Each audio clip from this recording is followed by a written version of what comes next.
Actually, the groom slept with me. Yolanda said this with such enthusiasm that it seemed like she might follow up with, "Yay." The room was in complete chaos. I could see my parents at a nearby table, looking like they were about to faint. However, despite the surrounding commotion, my mind regained its calm. Barry slept with Yolanda? No way, that can't be true, because I am Melissa McCarthy, a typical 28-year-old who graduated from a decently ranked college and now works in a clerical position at a major trading company. I wasn't exactly a failure, but I've always been average for better or worse. My academics were average, my athletic abilities were average, and my social life was average. I had no significant problems, but nothing particularly praiseworthy or outstanding either. This didn't change as I grew up. Despite my efforts, my work performance is average, and so are my housekeeping skills. Thinking back, my upbringing was pretty average too. A typical middle-class upbringing with parents working regular jobs. I went to college on a scholarship, so until recently, I have been paying back a fixed amount every month. I'm not unhappy about that, and I'm really grateful to my parents for raising me. However, my entire life has been completely ordinary. On the other hand, my best friend Yolanda Foster has lived a life completely opposite to mine. Yolanda is a colleague from my company. We became friends because we were the only two women assigned to the same department after joining the company. We had a transition from just being close to becoming true friends thanks to Yolanda's personality. Unlike me, she is cheerful and sociable, never shy around people. She graduated from a prestigious university and was even a runner-up in a beauty contest. Despite her family's wealth and owning a company, she isn't stuck up at all. Sure, she's confident and dates handsome guys from top companies, but she's capable at her job and always attracting attention because of her charm. She's also considerate and proactive. She's different from me. Maybe I'm just envious of Yolanda. Even though I consider her my best friend, thinking about our differences always makes me feel uneasy. With a sigh, I press the enter key harder than necessary. After 5 years at the company, even if I'm not very efficient, I'm used to the work. So, even while lost in thought, my fingers keep typing on the keyboard. Then, I feel a light tap on the back of my head. Hey, Melissa, what's with the sigh? Frustrated? It didn't hurt at all, but I turn around in my chair, rubbing the back of my head. Yolanda is standing there with a rolled-up document in her hand. Yolanda. Seriously, you haven't made any progress with your work? You're so inefficient. Lunch is in 30 minutes. Yolanda peeks at my desk and comments with a look of exasperation. I'm used to hearing this, but today it stings a bit. Wow, it's that late already? I need to hurry. I check the clock in a panic and get back to work. I have to finish this by 3 p.m. Hey, where are we going for lunch? Oh, sorry. I don't have time for lunch today. What?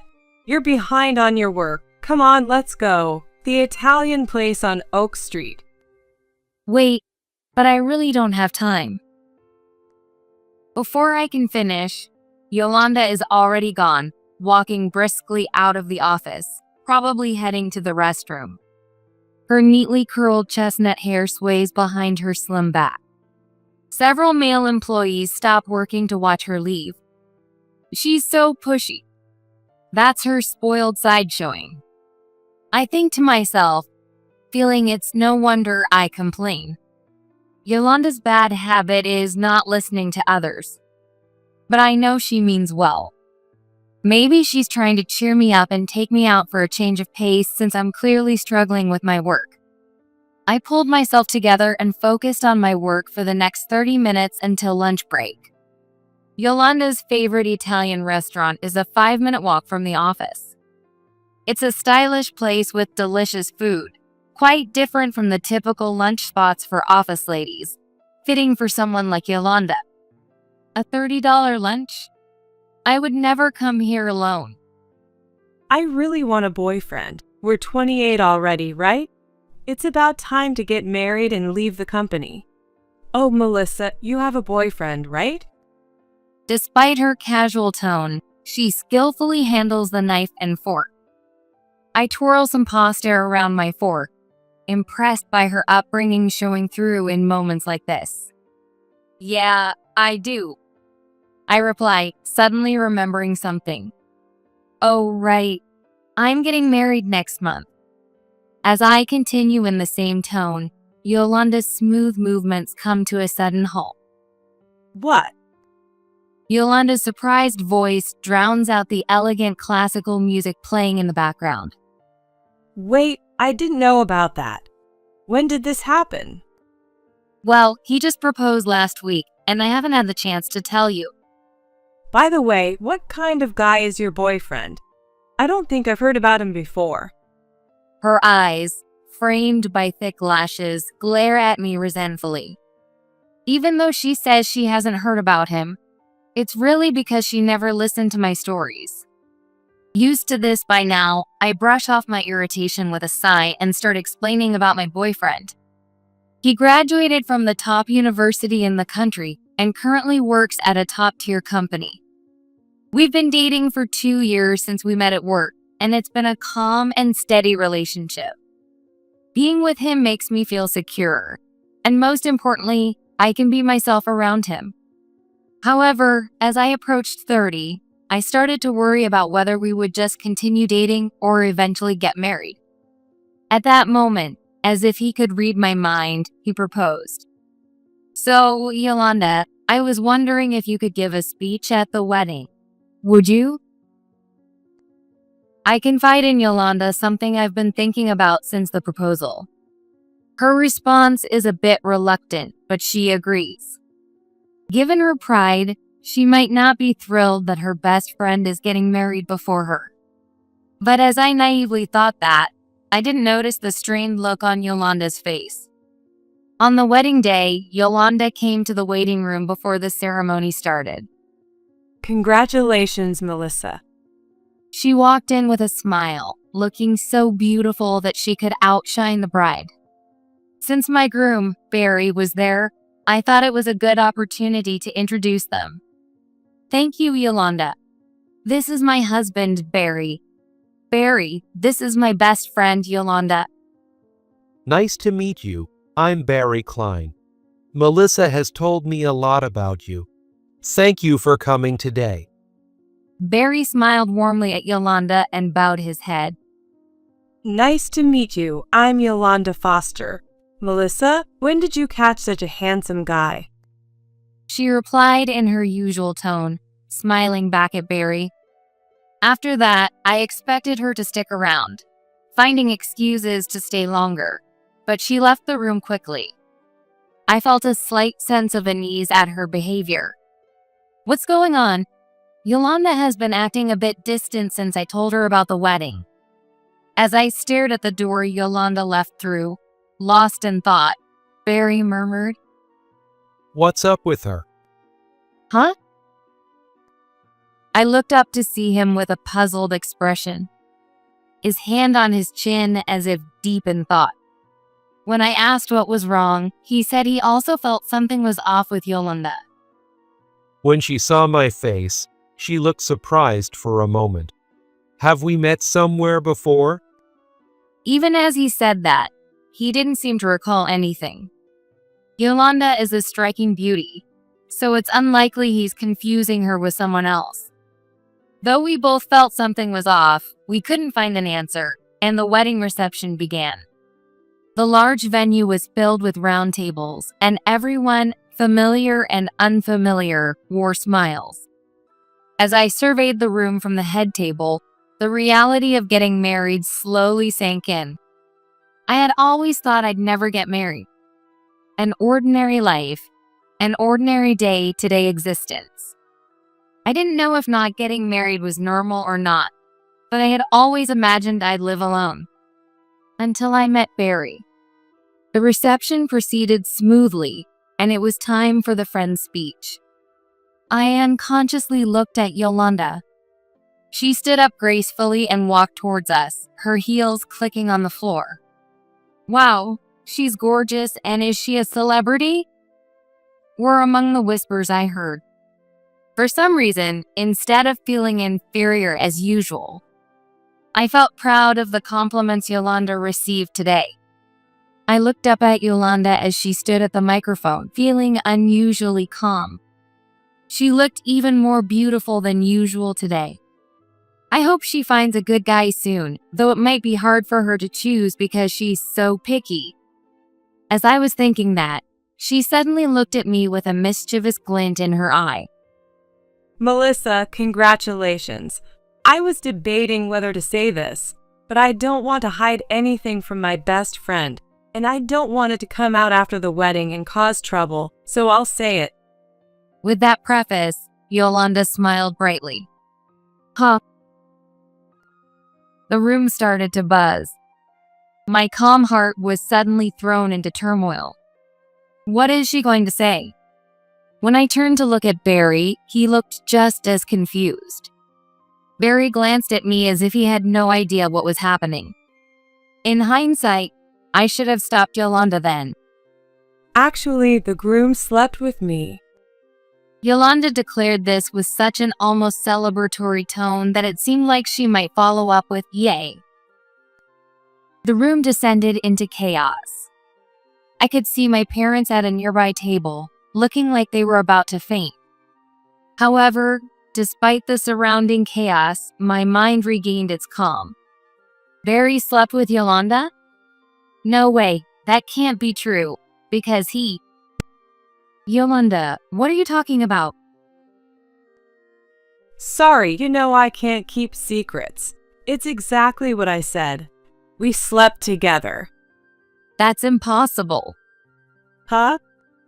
Yolanda's beautiful face twisted into a mocking smile. It was no longer beautiful at all. Because my husband. I'm gay. Barry's voice overlapped with mine. What? The microphone picked up Yolanda's dumbfounded voice. The room was in an uproar, and it was hard to tell who was saying what. Yolanda stood there, stunned. The speech was no longer the focus. At that moment, the door swung open with a bang, and a man burst in. Barry, sorry I'm late. The man at the entrance looked exactly like the groom. Yolanda looked back and forth between the man and Barry, speechless. Glad I made it, but what's with the mood here? The man walked towards us, puzzled by the atmosphere. As he approached, he noticed Yolanda and called out.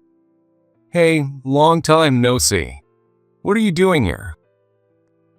He raised his hand and greeted Yolanda casually. Wait a minute. What? 2 berries? What's going on? Yolanda, who had been so assertive moments ago, now sat down weakly. Finally understanding the situation, I got up and walked over to Yolanda. Actually, Fred and my husband Barry are identical twins. At first glance, they look like the same person. But if you look closely, you can see their different personalities in their eyes. Barry, the older brother, has gentle eyes, while his younger brother, Fred, has a mischievous look. But unless you're close to them, it's hard to tell them apart. Unlike his brother, Fred graduated from high school and has been working part-time since. He's sociable and good at interviews, but he keeps quitting jobs and looking for new ones. Fred also has a complicated relationship with women. He often pretends to be his brother and dates multiple women, causing trouble for Barry. However, because Fred is likable and Barry is forgiving, they have a good relationship. Yolanda. I gently placed my hand on Yolanda's shoulder as she sat on the floor, dejected. Yolanda had made an outrageous confession at my wedding. In the end, it was a misunderstanding and she ended up ruining herself. But she tried to trample on my happiness. However, I didn't know what to feel towards her. After all, this was the first time I had seen her so crushed.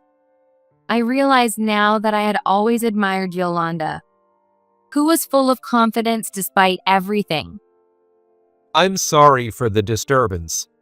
That was a prank planned by her and me. I'm not good at such things, and I apologize for the awkward atmosphere. Barry tried to smooth things over. The room, which had been buzzing, gradually calmed down, and I could hear people murmuring. So it was a prank. Regardless of how well the follow-up was, he was trying to look out for Yolanda, who had embarrassed herself in front of everyone. But it is true that I am gay, and it is also true that I love Melissa. From there, Barry spoke confidently. Yes, Barry is gay. When we got to know each other and started to grow closer, he told me himself. I was surprised and shocked, but he told me he still wanted to be with me. Despite having only been attracted to men, Barry grew to love me as a person, beyond gender. It's a little different from romantic love, but he respects me deeply as a soulmate and as a person. His feelings settled into my heart. It was certainly shocking to have my previous notions overturned. But love is not only about romance. I felt a growing desire to respond to his feelings. I decided to love everything about him, his career, his good looks, his pure-hearted nature, and the fact that he sincerely faced his identity as a gay man while loving me. When Barry finished his speech, the room was filled with warm applause. Looking at my parents, I saw my father clapping hard with tears in his eyes and my mother pressing a tissue to her eyes. Dad, Mom, I'm going to be happy with him. The ceremony smoothly moved on to the entertainment portion. As I was about to ask Yolanda to return to her seat, she shook off my hand and whispered weakly, What is this? This is stupid. I'm leaving. Yolanda. She staggered to her feet and walked unsteadily toward the exit. I couldn't bring myself to follow her. On her way out, Yolanda passed by Fred, who had been sitting during Barry's speech. He called out to her, Oh, you're leaving already. Oh, what's your name again? I forgot, but let's hang out again. I don't need a girlfriend right now, just friends. That was the final blow for Yolanda. Oh man, wah. She cried out like a child and dashed out of the venue. Yolanda. I called after her, but she didn't look back. Somehow, the ceremony ended successfully, and Barry and I went on our honeymoon. After a long break, when I returned to work, Yolanda was gone. I heard that she had requested a transfer right after our wedding. While I felt a bit let down, I was also somewhat relieved because it would have been awkward to face her. So, what happened to Yolanda after that? It seemed she was so shocked by being deceived by Fred that her flashy lifestyle completely changed. She had been manipulating men and cheating without a care, but when she was the one betrayed, she quickly developed a distrust of men. Time has passed since then, and now several years have gone by since I turned 30. Yolanda is still single and hasn't been able to get married. Furthermore, the story of her speech at my wedding spread among our colleagues, and the people who used to fawn over her became distant. Her prideful nature meant even the younger colleagues didn't warm up to her, leaving her completely isolated and in the position of an office queen bee. As for me, I've drifted apart from Yolanda since the wedding, but I continue to work and live happily with Barry. Though we sleep in separate bedrooms, our hearts are undeniably close, and we can proudly say that we are each other's only partner. Marrying Barry made me realize what true love is for the first time. I look back and wonder what those days of lamenting about my ordinary life were for, as I am now so incredibly happy every single day.